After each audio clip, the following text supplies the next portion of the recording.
I'd like to welcome everybody, community and students, to our penultimate lecture of the semester. Thank you all for logging on and being here with us tonight. Before we begin our lecture formally, I just wanted to introduce myself. My name is Amy Sanchez Arteaga, and I am facilitating the Amplify lecture series and course for students this semester. And I want to start today by acknowledging and thanking the Kumeyaay people whose traditional home our university is built upon, and also acknowledge that our guests tonight, Mario Correa and Sen Sekizawa, find themselves seated upon the traditional home of the Tangba. So we thank and we honor these communities for their continued stewardship of the land in the face of settler colonialism. Amplify, Practicing Solidarity, is a lecture series, for those of you who are maybe with us for the first time, that centers the production of Black, Indigenous, and people of color, LGBTQIA+, and people with disabilities in order to equip students and participating community with the necessary context and critical perspectives to participate and engage meaningfully with urgent polemics and debates in contemporary cultural production. We thank Michelle Schlecht for her generous support of this series that is made, bringing all these wonderful speakers to campus this semester. So thank you so much, Michelle, for your continued support of this series. Tonight, our speakers is the collective Mano Ya. Mano Ya is a collaboration between artists Mario Correa and Sen Sekizawa. They make custom furniture and objects informed by legacies of Mexican and Japanese design, woodworking techniques, and art histories. Their collective name, which mobilizes mano, the Spanish word for hand, and ya, the Japanese word for shop, points to the intention and care that their collaboration asserts around making by hand. In doing so, their work considers the provenance of materials, politics, of local production, and the communities that their objects will serve as valuable to the life of an object as its aesthetics and utility. Separately, Correa maintains a practice as a painter and printmaker, while Sekizawa is a practicing photographer and director. Correa holds an MFA from CalArts, while Sekizawa holds a BFA in photography from Art Center College of Design. Their experience within the realms of commercial art production and fine art practices, alongside collaborations with community groups like Sustainable Little Tokyo, the Japanese American Cultural and Community Center, present a model for how we might undertake interdisciplinary collaborations that enact diasporic legacies of craft, grounded in liberatory conceptual politics of making in collaboration with our communities. Instead of neutral spaces of encounter, Mano Ya produces objects that respond to the demands and needs of their context and seek to articulate paths toward solidarity with one another. So we're so excited and grateful to welcome Mano Ya tonight. Thank you. Thank you, Amy. Thank you for having us. Yeah, thank you so much. And thanks for the great intro. Yeah, I'm like, what do I talk about now? Yeah, I mean, quickly, like Amy said, like I'm Sen Sekizawa, photographer, director, born and raised here in Los Angeles, photographer for a couple decades now, and my pronouns are she, her. Mario Correa. I also go by Mario Correa, both like the story of my life, like both are interchangeable. He, him pronouns. Yeah, as mentioned, I went to CalArts for my MFA, came out primarily as a painter in practice, and my experiences outside of school, I immediately came into Chinatown, where we are here in our kind of multi-use studio space, live workspace, where we create Mano Ya objects, we create things for my painting practice, we do photos for Zen solo work as well. Yeah, that's who we are. 4 years ago, we decided to start working together. Yeah, we combined forces. And you can talk about. Yeah, that initially. Yeah, for sure. So, I mean, I'm going to share my screen. We kind of made like a fun collage slideshow. And I was just we were just telling Amy, like, over the last 4 years of our collaboration, we haven't really had time to formally sit down and like look at all the things that we have done together as Mano Ya. So this was a really funny and interesting and great series of pictures. Maybe hopefully you'll enjoy. Yeah. And we appreciate the space, like we mentioned earlier, like to talk about this really fully. I don't think we have to this point. We've talked about our work, our methodologies in terms of like a design practice or whatever, but we haven't really engaged into our sort of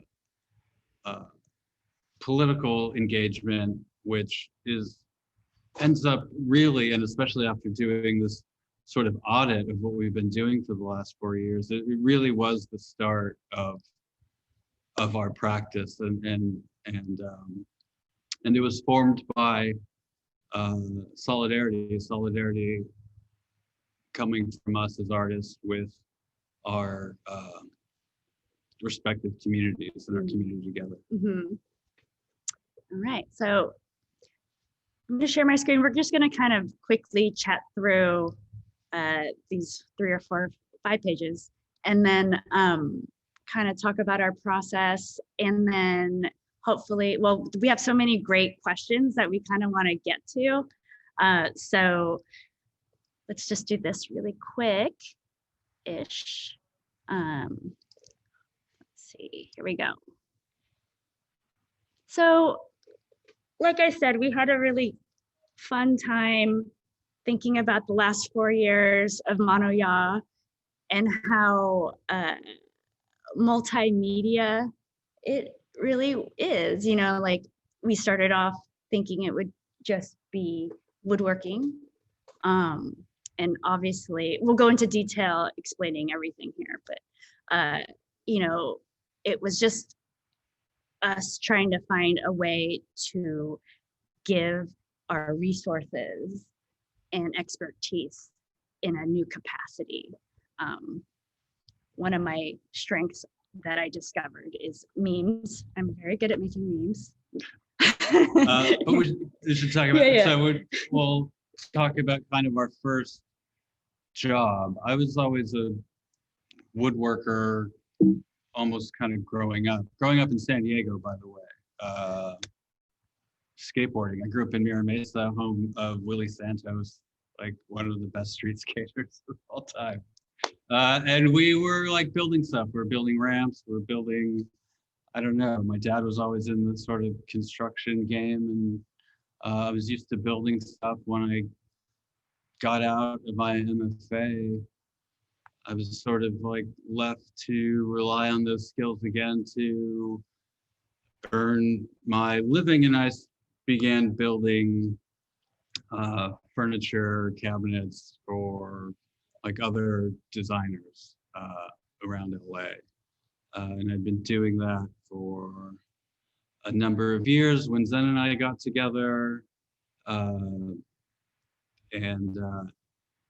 at that point, I'd already also sort of artistically been combining my woodworking practice and painting practice, because I had this sort of like conundrum of always having to work the day job, but then, you know, keeping up an artist practice, keeping up production on work. So I would devise ways where I would be working in the studio while I'm building a piece of furniture or something. I found ways to transfer the detritus or making prints off of wood, different things that allowed me to, while I was working the day job, amass a sort of arsenal of material to work from.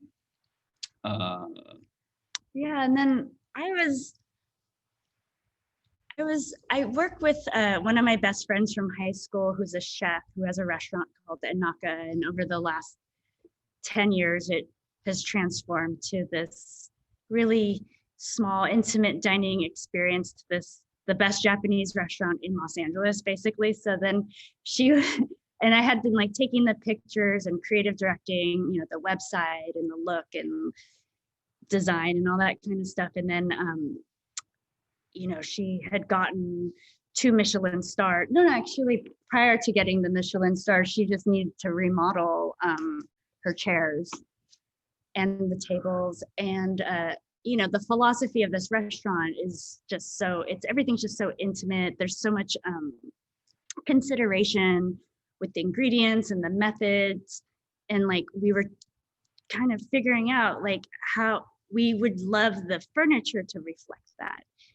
And then it was just really organic for me to say that like, oh, Mario should just build all this furniture.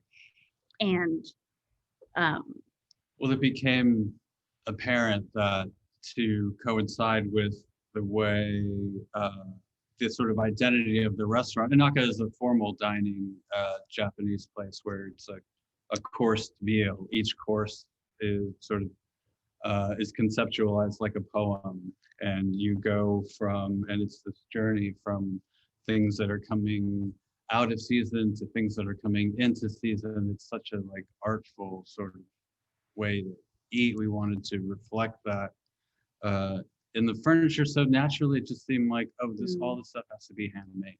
All this stuff has to be sort of tailored to the specific needs of this restaurant. And we identified so heavily with Nikki's methodology and all the considerations she puts into her work.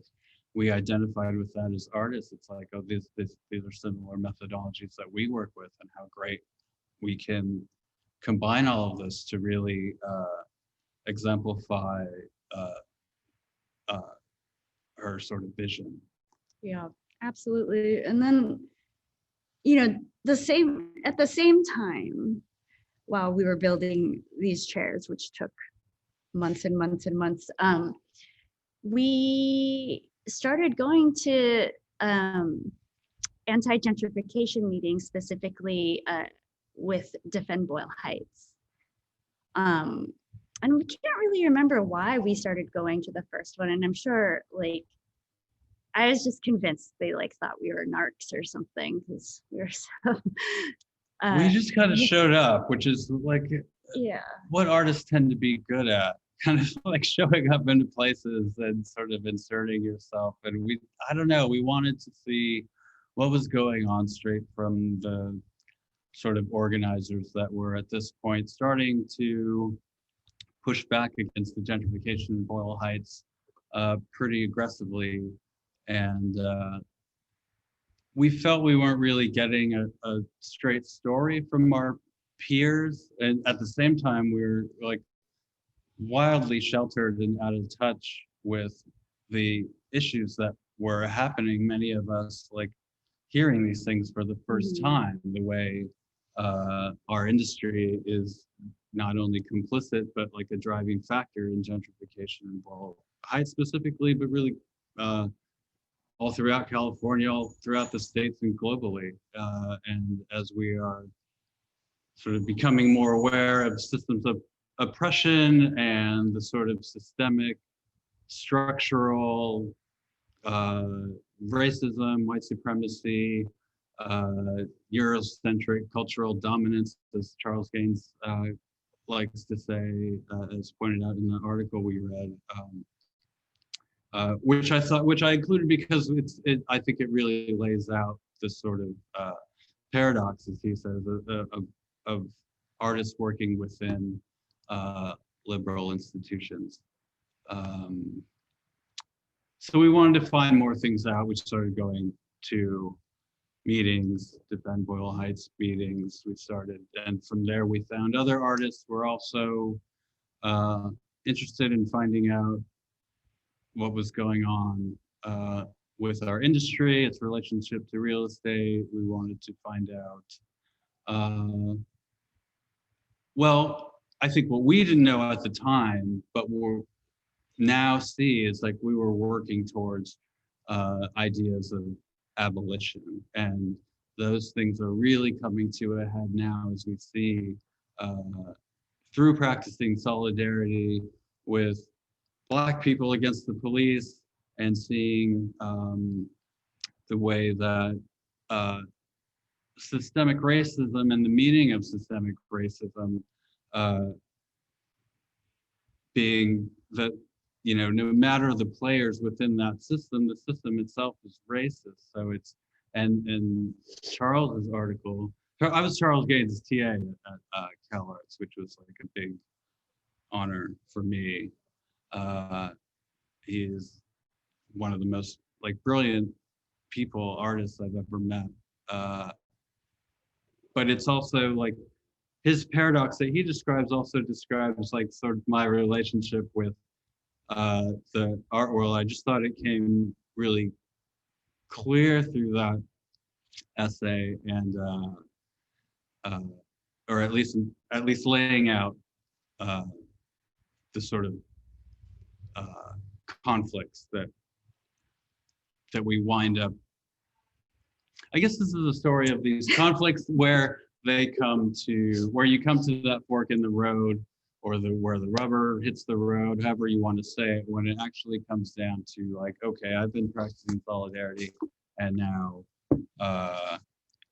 through that, I'm in this position to make a decision of how I'm going to act, given the sort of people I'm holding myself accountable to.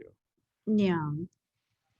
I mean, I think it just really, like, this period of like time when we were like participating in Defend Boyle Heights actions, and then like I'm just curious if everyone in this room is familiar with the Artists Political Action Network 356 mission what did you say, like art, like a moment it's hard, yeah, it's hard to gauge like how, like it's like a moment of like art history, right, that had happened that day during this like protest in this contested space, 356 mission, and they were trying to have a political arts action meeting there, and like the problem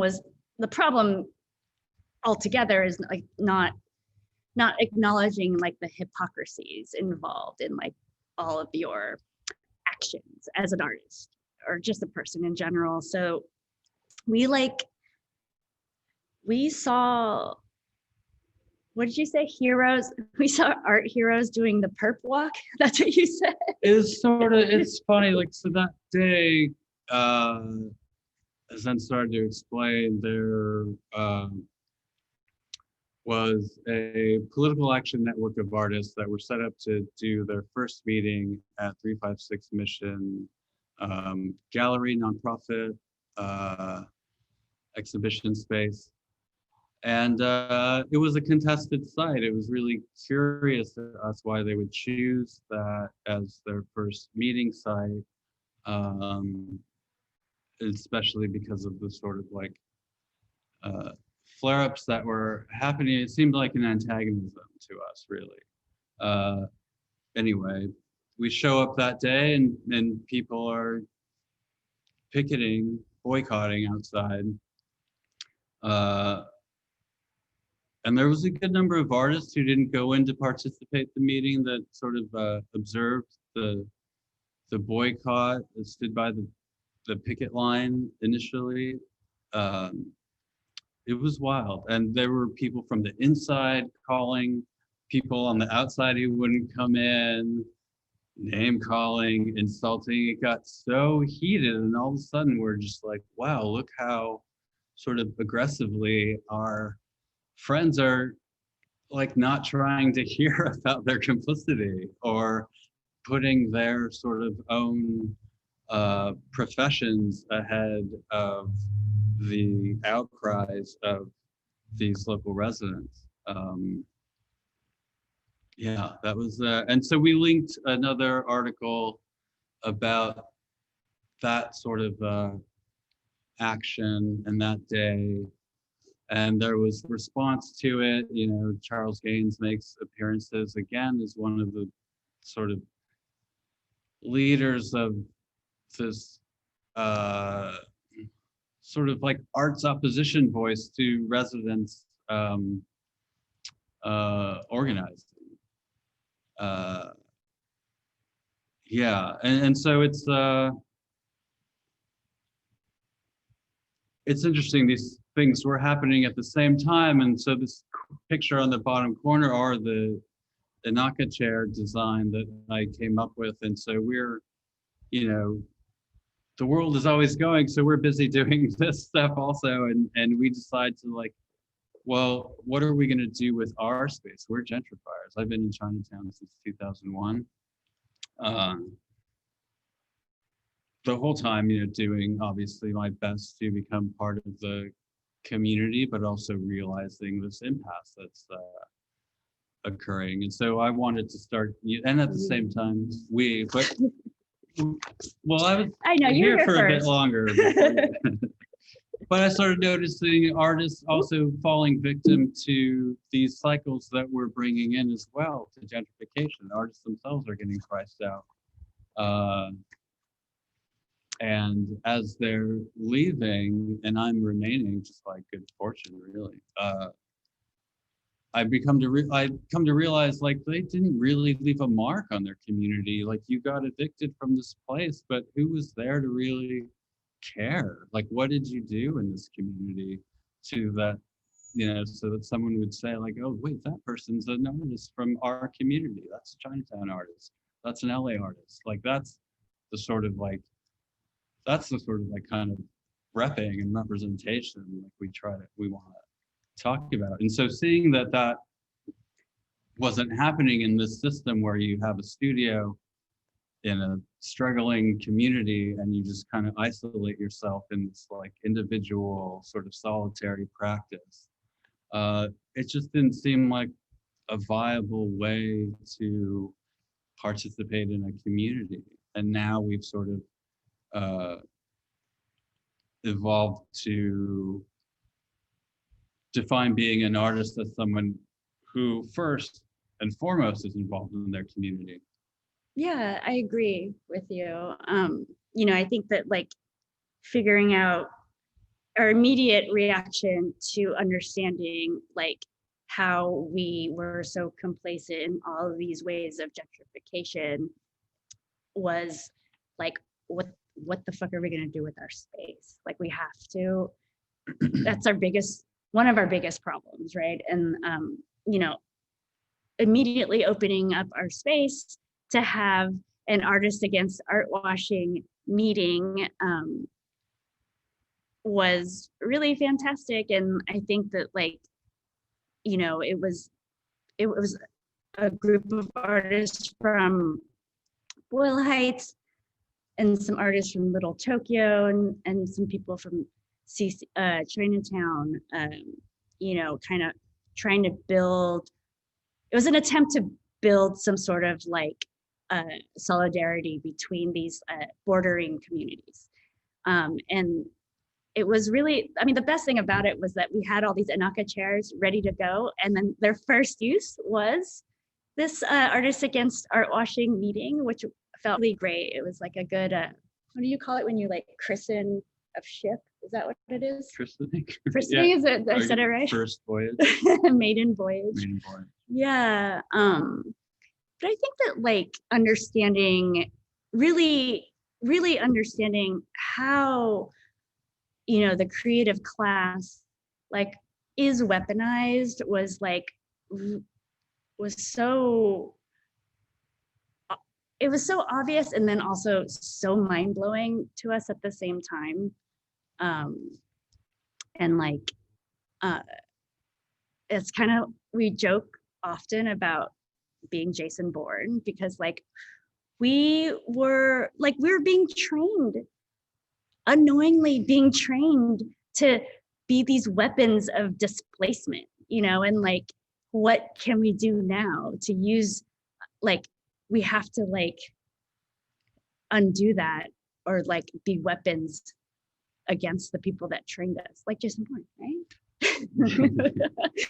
Well, it's such a cycle, and you know, you come into we are really tend to be the kind of like foot soldiers that go out into, you know, a scary neighborhood, or, you know, in search of the cheap studio rent, and it's the same. It's extractive, it's exploitative, and so in our effort to offset those things that we were already finding ourselves complicit in, as we mentioned, changing the space, and then we started to think about changing what Mano Ya is going to be. And now it seems at this point like, you know, just having a handmade furniture shop, which, by the way, I think I saw one of the questions about why going into the sort of design furniture realm rather than painting or printmaking or something along those lines. And one of the reasons, for me at least, was I found that through my painting practice, there's a lot of like speculation, exorbitant prices, all of these things that I think artists sort of let themselves off easily if they sort of define themselves as, you know, people who just make luxury goods for rich people. The truth is, if we engage in profiteering that helps the, you know, elite class, the profiteers, the war criminals. I mean, we look at now, and again, like 4 years ago, we weren't sure of all this. Now it's all seeming to like come out. We recognize the movement that, you know, museums are not neutral, talking about, again, specifically art institutions and their alignment with white supremacy. So we wanted more to come out of Mano Ya than just furniture. Here we are, we have all these skills, we could really go multimedia. And so we decided to use some of the things we've done already. Zen is amazing with flyers, graphic design, some of the examples we have up. Yeah, you know, I think it just forced us to change the way, you know, we build relationships, build solidarity, who we're choosing to do that with, and being very skeptical, not skeptical, but like investigative in terms of like what that really looks like and who these people really are. Like, it's so hard to know. And for us, wanting to use our skills to their biggest impact. I mean, if we acknowledge and recognize that art is this powerful thing that gets weaponized, well, then how can we equally weaponize it? And Jason Bourne. Yeah, and that doesn't happen with handmade furniture alone. So it's like, okay, well, you know, well, let's really use the power of what our art degrees and our skills give us. I mean, one of the really cool things when we started organizing with other artists who wanted to show solidarity, little organizational tips, like, again, that were like totally new to us. The idea that you would go into an activist space and talk about your stakes, why you're there, what reason is this, you know, important to you, what effect does it have on you? The idea that in these organizational spaces we pool skills, so everybody talks about what skills they have, and so organizationally we can determine, like, okay, let's do this, and this person has this skill, let's do that, and this person, and what we were essentially doing was building an alternative network, again, talking about abolition as building an alternative network. And that alternative network, I think one of the main function is to hold each other accountable. Like,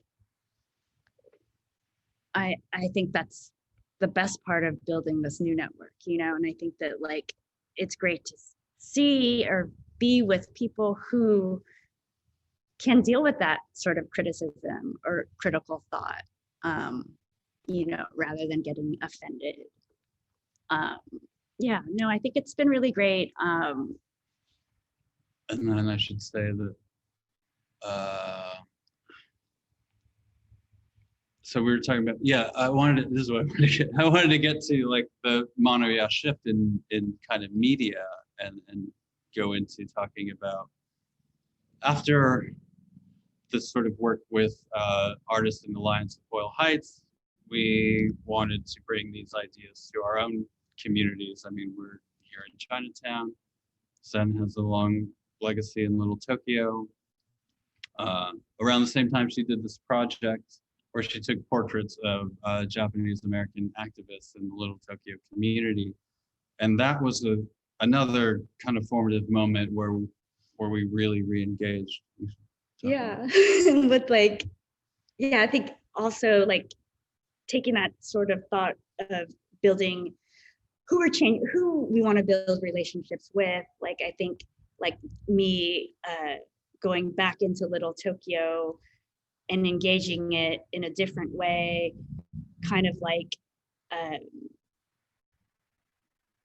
you know, I was just more of a participating community member rather than somebody who's like kind of in behind the scenes on certain things, or like I just really didn't know, like I really didn't know my community the way I wanted this new relationship to be, you know. So I think that like doing this portrait series really helped me you know, re-engage with people that I've known my whole life in a different way, and then you know, re-engage with this new generation of you know, organizers and activists in Little Tokyo. Was really special to me. And it was like, it's projected, like, was it like 100 feet wide on this building right near Little Tokyo, it's the Hall of Records. And it just so happened during Nisei Week, which is a really big time to celebrate over in the summer in Little Tokyo. And yeah, it was just really special to see the people who were mostly so shy to get their portraits taken, like, you know, sending me selfies at night in front of their portraits. You know, I think it was great. And they were able to do it so often because it was coinciding with being in Little Tokyo anyways for Nisei Week. So it's almost like a secondary stop for some people to see this this portrait series. So but yeah, like, you know, I think also like choosing what we want to like celebrate, who we want to celebrate is really important. And yeah. Yeah, and so that explains sort of our focus on Little Tokyo primarily now. We also, you know, wanted to focus on Chinatown, which brought us to another moment of sort of like fork in the road decision making through, you know, all our sort of plugging ourselves into different groups. There was a community ask in Chinatown to protect a houseless member of our community, Theo Henderson. This is 4 years ago.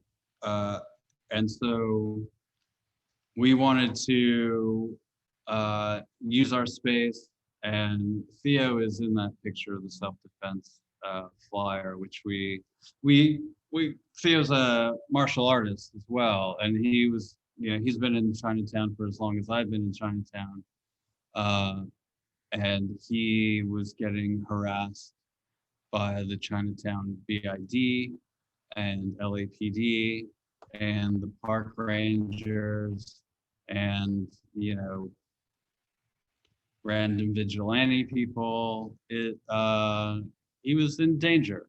So we were asked to join a group of people that would look out for him, and we sort of took that on and we continued to do that. Theo is now an incredible activist for the unhoused community. We should Yeah, we the give a Un- boost to We the Unhoused Yeah, We the Un- podcast? I'll there's a bunch of links I will put in the chat after, and I'll link out to Theo's podcast, as well as some of these like articles that I've like, the titles of some of these articles I'll also put in the link. But We the Unhoused is just such an incredible podcast about being houseless from the point of view of a houseless person. And it's just such a, like, it's so compassionate. It's like a radical form of compassion, right? That I think that like is hard to find these days anywhere. It's really something we are so inspired by at this point. And as we've sort of modeled our Mano Ya practice to, to be this sort of just our collaboration together, practicing solidarity, we realize, and we've shifting a lot of work into the communities of Little Tokyo and Chinatown. We also realize, well, as much as these gentrifying forces are in the art world, they're also in the community world as well. Mm-hmm. And so, yeah, there's a lot of learning on the fly, a lot of uncomfortable conversations with our peers in our community, and it's exciting. Yeah. And like every community is different, and they have their different issues. Boyle Heights galleries, Chinatown is food washing, and galleries. But and then like, Little Tokyo's development. So I think when building solidarity within those communities, it's really great to like, plug into those organizations that have been working already and have been doing the work. I think what we see a lot these days are a lot of people who just realize they want to do something and then like start a new organization, and they don't know what they're doing, and they don't even have the right ideas to get anything done, and I think that's like, it's just like the sort of performative sort of solidarity that is really damaging. And then like, I think that like, one of the great things that we did in Little Tokyo with Nikkei Progressives and Vigilant Love and Black Lives Matter, we were able to ask directly Black Lives Matter LA what their needs were, and they said food, and we were able to put together a fundraiser and feed them multiple times, which was I thought very, very like impactful in the right ways. And Zed made the flyer for that. And so there's like there's just little ways you can like insert your skills into these things. We also did I'm looking at a banner drop in Little Tokyo to show solidarity. Little Tokyo is a really unique community. It's a community that holds all kinds of people, but all the Japanese American immigrants that were incarcerated during World War II. So and it's also occupied by the LAPD. It's also occupied by DHS and ICE. It's like, it's a really and Metro. It's a really kind of volatile space sometimes when you think about the different factions that call Little Tokyo home. And I what we're excited about is using these years of kind of engaging with the community and creating our own sort of cultural capital, if you want to say that, and locate ourselves within, especially in Little Tokyo, within a history of art and protest, and that's really where we want to kind of exist going forward. Yeah, I think, you know, also just finding alternative spaces. A friend of ours had a fundraiser for Black trans women lives, and yeah, that's definitely an art project we would feel comfortable in participating in. Also, we know and respect the person that has been putting on this fundraiser and trust that you know, things had been vetted the right way and things are going to be done in the right way, in an ethical way, and not performative. So yeah, I guess, sorry, I think we're getting a delivery. Like, so yeah, we think like we want to just kind of end on a couple of notes or questions to ask yourself. And I can just read this. This is, well, the quote in the front is, the quote on the top, sorry, I'm so distracted right now. It's from an article that I'll link out from Hyperallergic, but we must choose between prioritizing our own individualistic artistic careers or prioritizing the dismantling of oppressive structures. What are your stakes? Are you actively working to dismantle systems of power that displace even at your own discomfort? Do you serve the needs of the long-term residents of the community? Do you participate in community meetings? Do you leverage your power against developers and BIDs?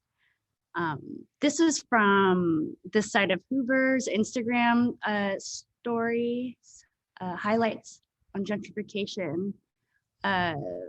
Also, this side of Hoover is a part of LA that is being gentrified by trendy food restaurants and bars.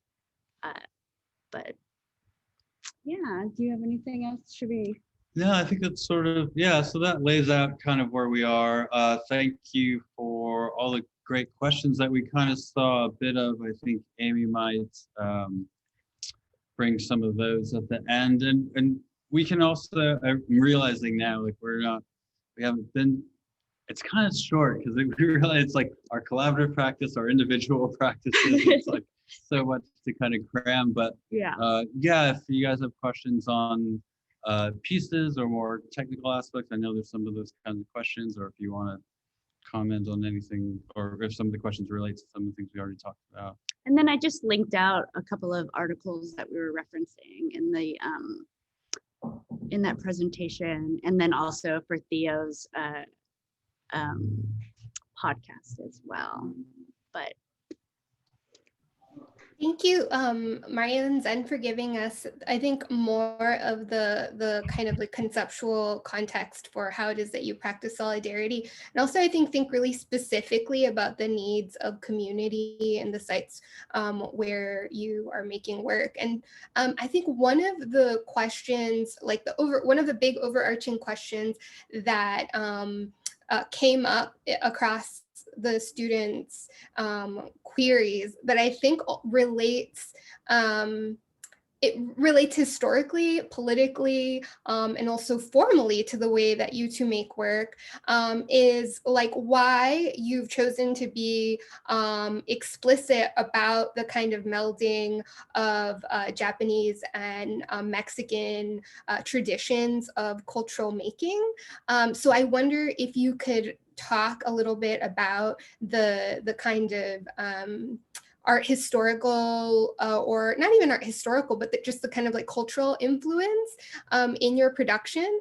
And then more broadly, there was a lot of students who were just curious about how, because, you know, you have these two kind of distinct, independent partnerships or practices, how then in a partnership you negotiate those two individual practices. So I think those are two maybe big questions that could be answered together. Well, the first question, I think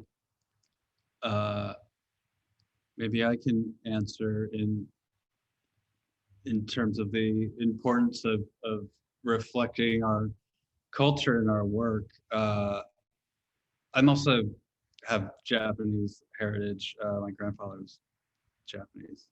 So it's a shared culture that we're into. I mean, it's just about decolonizing, really. I mean, and as a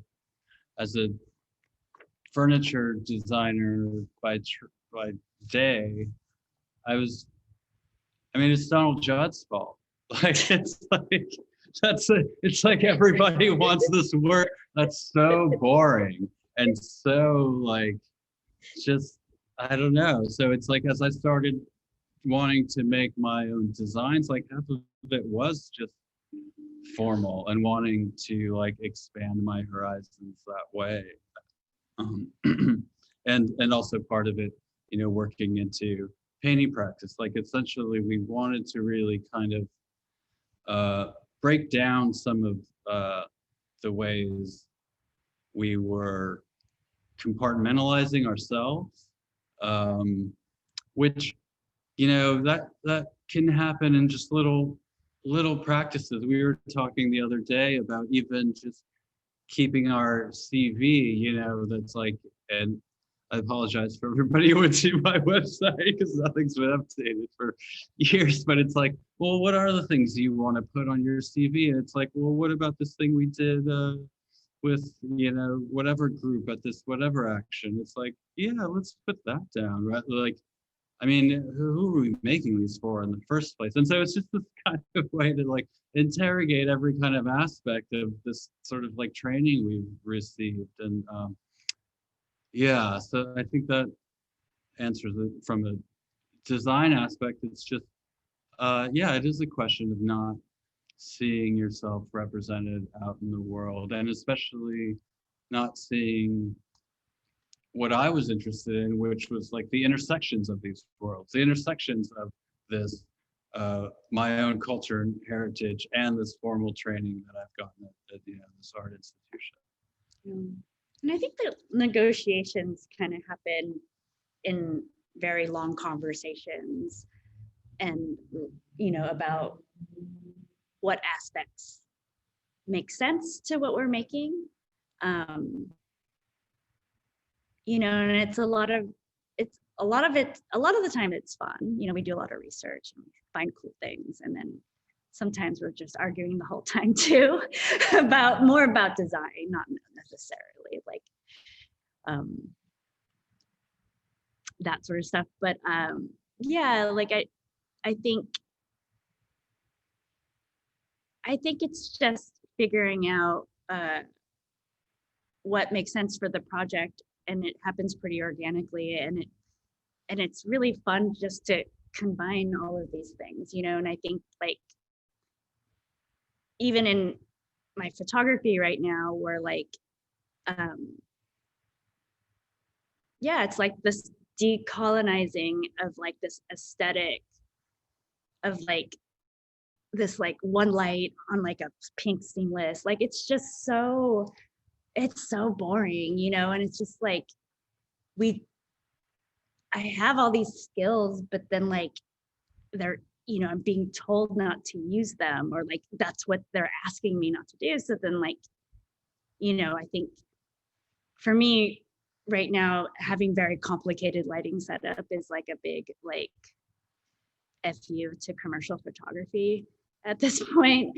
And then you know, and it's been also so great to take pictures of the things that we make and then put them in a situation that's pretty complicated.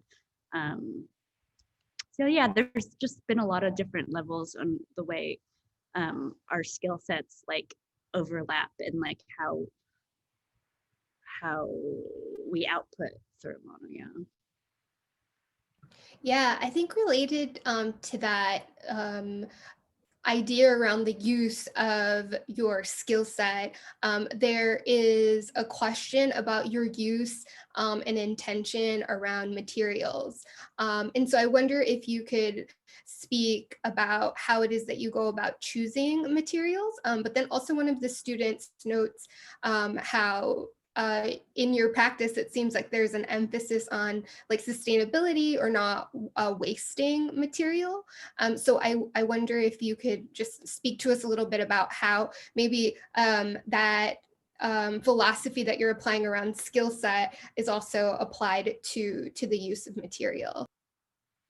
Yeah, do you want to talk about Nikki and that sort of?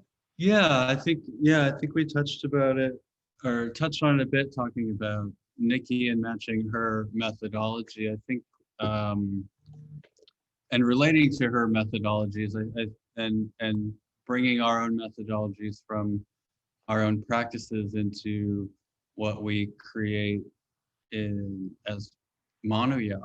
And there's varying degrees to the control we have over that. It's not like, I mean, it would be really fun if every project was this thing where we can consider sustainability. Like, the truth is you can't do that all the time. I mean, part of what Mano Ya is also something that pays the rent while I don't participate in the gallery system. So it's like, yeah, we take commissions from designers, and we'll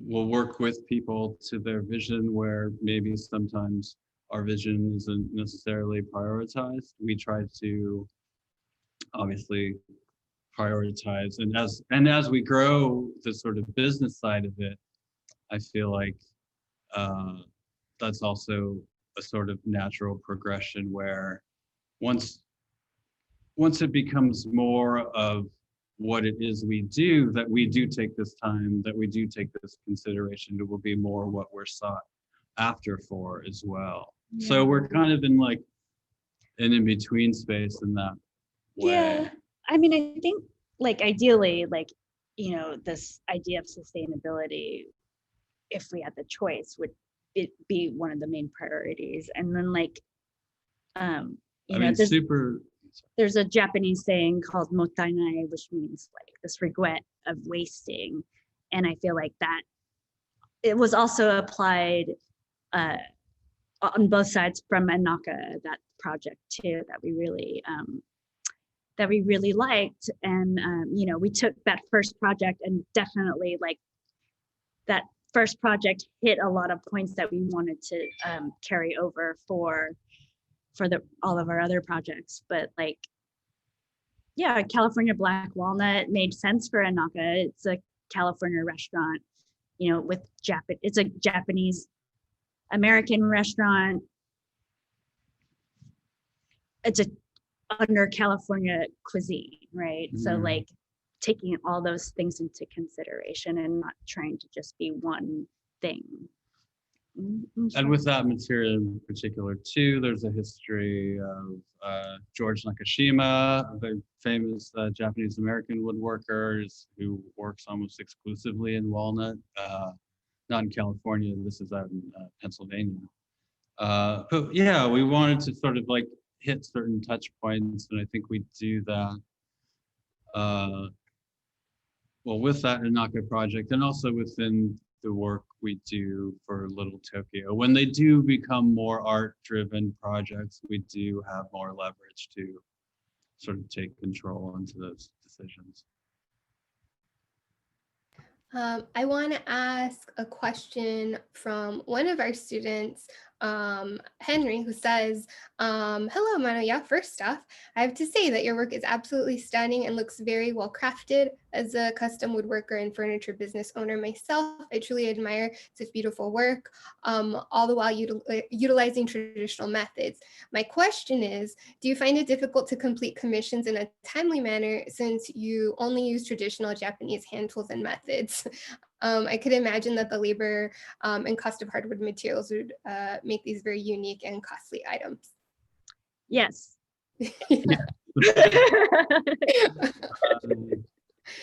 It kind of all folds together, even with the idea of sustainability. It's a very modest shop we run out of. It's actually the same. It's the basement of this space. And so a basement really limits you. You're going and carrying things up and downstairs, and they've got to fit out of a regular sized doorway. So that will cause you to make larger projects in pieces. It also like, it's not a full big machine running shop. I mean, it's not, and we don't also we don't only use traditional. It's like common of a combo shop, because you're right, Henry. That would put us in a place that kind of like prices us out to a lot of people. There's another thing, is like, we want to be accessible. So yeah, balancing that is difficult. And then sometimes you just have to be okay with, well, you know, I have this skill of making these things, and these things, their worth is so much. I'm a lot more okay with that, where the value of the thing comes from a more locatable place to me than, say, the value of fine art that deals with a lot of like speculation. And that's up to, also happens in furniture and furniture design, but it's sort of the utility seems to come first in a way, more often, unless you become like a famous designer.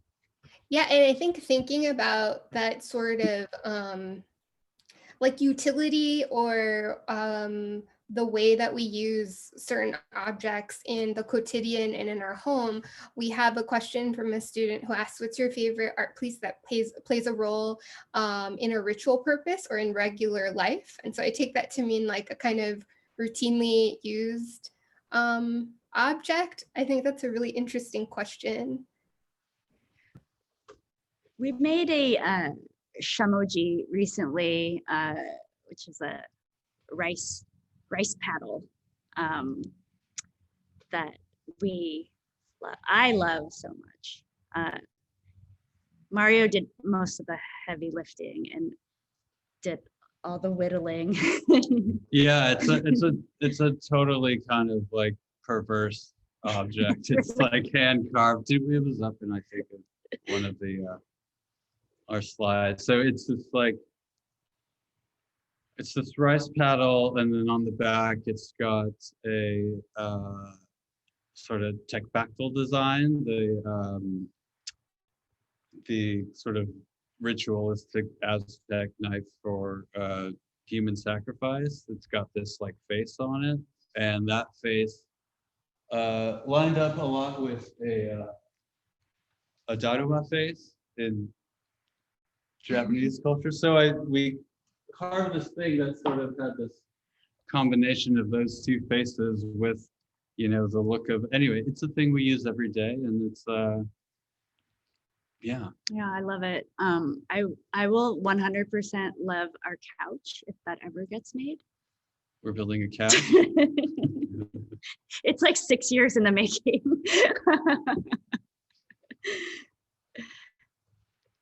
That's like, what a, I hope to see the couch one day when it's done. That's so cool.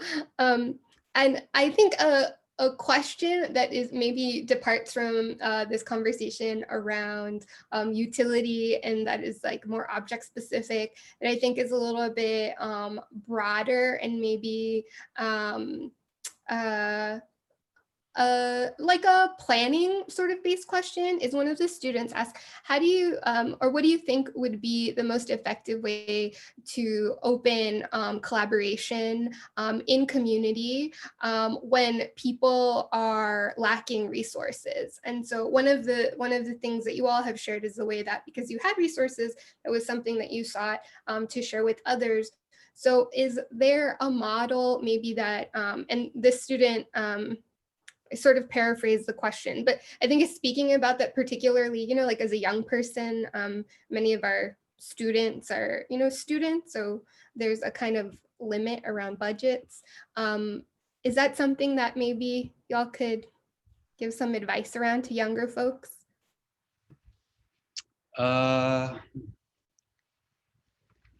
Like how to start a collaborative group with limited resources. I mean, I think that there's a bit of like kind of grassroots working. It's sort of I think it's a matter of seeking out in your community what's sort of needed. I think one of the articles, I think housing is a big one. So if you talk about people with limited resources, like there's so many residents that are starting mutual aid efforts. Those things happen here in Chinatown. So and then those can be your gateway into offering up your art skills, seeing where those can plug in. Resources. I mean, that's a huge, big question, and it's not that we have all these resources to give away. It's like we really try to take our time, which is essentially our most valuable resource, to be mindful of taking time out. It's like, okay, because we do have to duck out every little while, do a job, duck out, do a job before, to sort of like keep this thing going. But then in between those things, we want to take those resources that we have, and apply them somewhere else. Yeah. I mean, also like Theo's podcast is a really good example of someone who has very little resources and creating, their videos, their podcasts, he's going out, like he's resourceful in finding the resources he needs, and I think that that is also such an inspiration for the We the Unhoused podcast now. Yeah, that's become it's become big, and Theo's become pretty well respected among activist groups in Los Angeles. And so you already start to see very quickly, people are gravitating towards him, like us, being like, what can we do for you? What can we offer you? What do we need? And Theo talks a lot about meeting people where they are. So, and he told us the story, and we didn't even, when he was talking about the way we met, we didn't even really remember, but he said the difference between what you guys did and what other people do sometimes is that you came to me and met me where I was. And so we went out to his location, met him literally where he was, and asked him what we could do for him, what we needed, and not have any art blinders on, like, how can I apply art to this? But rather, what do you actually really need? How can we help? And then things like that sort of evolve. And now he's at a point where he can really use art. So it's like videographers, filmmakers, whatever, he's graphic designers, and right now is such a ripe time generally. I know here in Los Angeles, there's so many organizations starting, like we said, for mutual aid. They all need graphic design. They all need, the skills that we all have, because we recognize that what we have is a powerful tool. Yeah, I think that goes back to the question, like, if you don't have the resources in terms of like supplies, then someone does in trade for, you know, labor or something, you know, like I think there is finding this connection between needs and wants, and that's a good way to like go about not having something you need to make something. And like you said, there are different, like, some people's needs are food, some people's needs are, you know, some other kind of mutual aid. And but there are, yeah, there are places that you can plug in. Yeah. Time is really, time and showing up is such a valuable resource. Yeah. Yeah. We have we have a question that is in the chat that I'll read but it's a little longer, so you may also want to look at it. It says, I'm a white passing Latinx furniture maker. Do you have any advice? Anything is welcome. Tokenization, exploring my roots, being helpful to amplify the voices of POC. Thank you for sharing your beautiful furniture, and I am so excited by the work that you both have done with Mano Ya. Is there any way I can help or contribute to Mano Ya's efforts? There we go, collaboration. It's happening before us.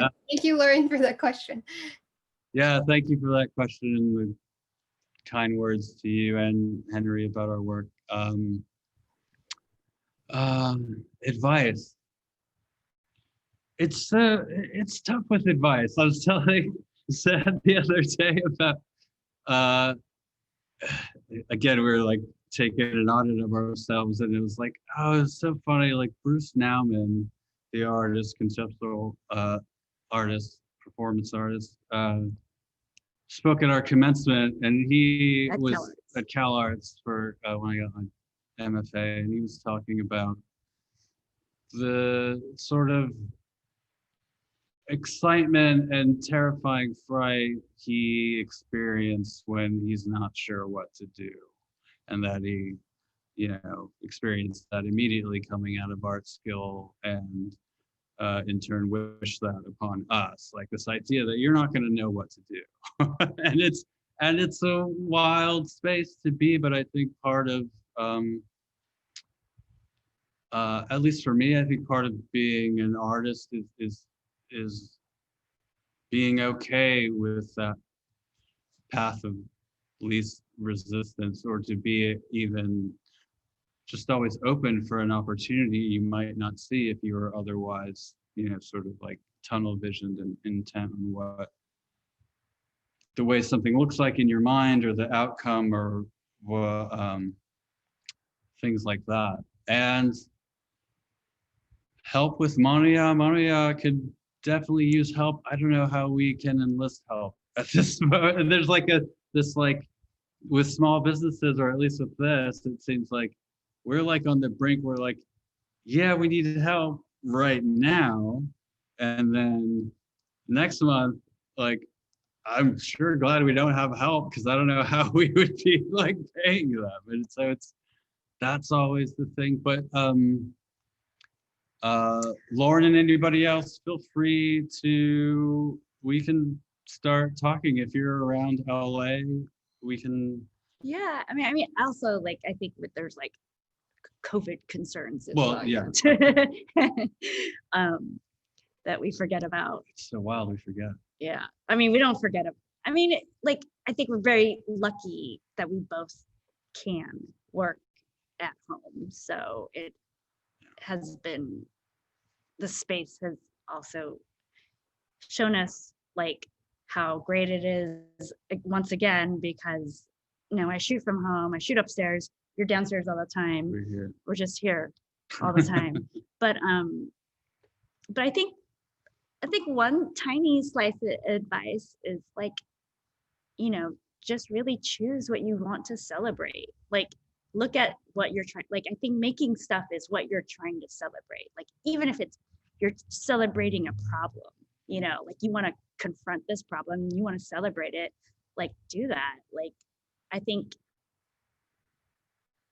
yeah, I don't know, I've been really into this idea of like celebration of art and what we make.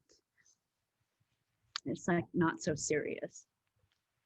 Yeah. Advice. That's enough advice. Well, I would give some advice as a student too. Like I think having already gone through that process, like students have a lot of power that I think sometimes you're not really aware of. So if you like artists like us talking about the issues that we're talking about, talk to your schools, invite us out again. We'd come out again, talk about our own individual practices. Yeah, these are the kind of artists we want on our faculty. There's a lot of, I think, there's a lot of say that you have and power you can exercise even when it doesn't seem like you have a lot of it. And I think generally that would be my advice to students. And so I think on that note, and maybe it's just like a question to end because we just have a couple of minutes left together, is one of the, or actually quite a few students wanted to know, and it's interesting because I think we've heard a lot about some of the stances or some of the positions in terms of practice that you all do not embrace. But so the students ask, what are some artists or some practices that you all, to use Zen's word, that you celebrate in this moment? What are some folks whose work inspires you?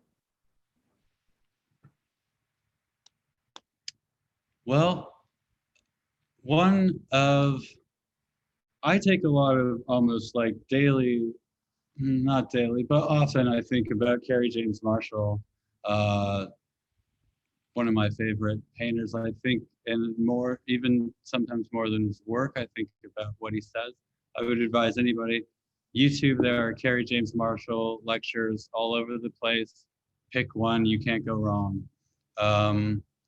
And one of the things that he says that has always stuck with me is that as an artist, and especially as an artist coming from marginalized representation, you don't want to exist in the position that you're waiting on someone else's generosity for your break, for your shows, for your whatever. Instead, I think he talks about making your work, amassing your work so that if someone has true sort of like concerns about telling an honest story about what art is going on at a certain time in a certain place, if they want to tell an honest story, they have to include you. So it's that kind of mentality I try to keep. So, and thinking of it that sort of keeps me a bit from, this sort of ambition that can kind of fog your solidarity work. Contemporary artists, I love Lauren Halsey. I love Jennifer Moon. I think both of those are, I think Lauren Halsey, what Lauren Halsey does with her, again, merging her community work, which is her own personal history of the community where she comes from, bringing in, and I'm sure there are issues with bringing in the fine art world into that, but I feel like where the real place where she is coming from grounds her in that way, or at least I hope or think, or that's what I am reading from the work that comes out. And so that's for me, that's like, every time I see somebody in the art world that is trying, as much as I recognize and say that, there's a kind of impossibility of radicality coming out of these institutions, and I believe that, but that is not to say that in art there is a lot of things that you can't foresee until you do them. So a lot of times you've got to do something to get to the pitfalls. You can't sort of, live in a paralyzed state. And it's really easy to get paralyzed when you're like, this is exploitative, and so as we are resisting things, we want to also build alternative networks. Absolutely.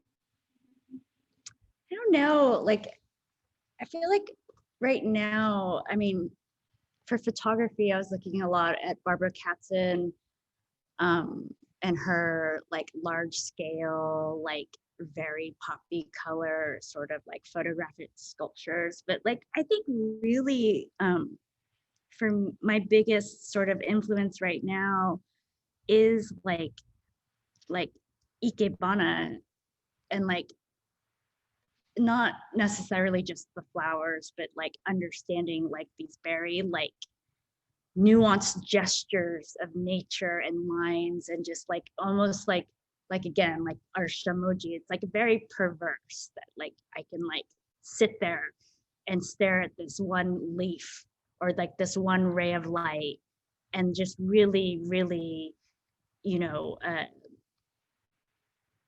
like just really play with it and really like look at it and see what it's doing. And like, you know, it's almost like having this conversation with like how much can I influence this object or this light, or how much is it going to influence me to like where we stop and start. So like, and I feel like I'm not an ikebana expert whatsoever. I took like, I don't know, I took like a couple of classes for like a year. And it was the hardest thing I could ever do.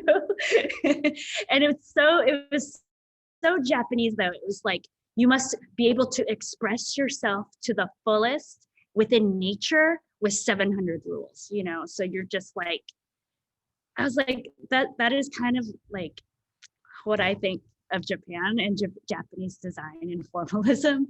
And I kind of embrace it still right now. I'm sure I'll get to an edge where I'm just like, okay, like total 180 from ikebana. We're gonna go like something else. But but yeah, I think that's my inspiration. That has been my inspiration for a while. And it's and like working within this sort of like time this year, like, you know, like it's forced everybody to really slow down and pay attention. And I feel like it really helped me kind of like digest that sort of theory and concept a bit more over the past however many months this has been. Yeah, well, thank you so much, Sen, for that. I think that's a great thought to leave on, to think about like the kind of constraints of our moment as potential like new openings for thinking about our practices. And I thank you both so much for your time tonight and for your presentation. I invite all of the community that is stuck around on December 3rd, Zeal Harris, who is a wonderful narrative painter, will be doing a talk at the same time. So you're all invited back for that if you'd like to join. Thank you so much for spending this time with us this evening. And I wish you all well. And I'll see you at our last lecture, hopefully. And students, I'll see you on Tuesday. Thank you, everyone. Thank you very Thank you much. so much. Good night, Bye. everybody. Bye-bye.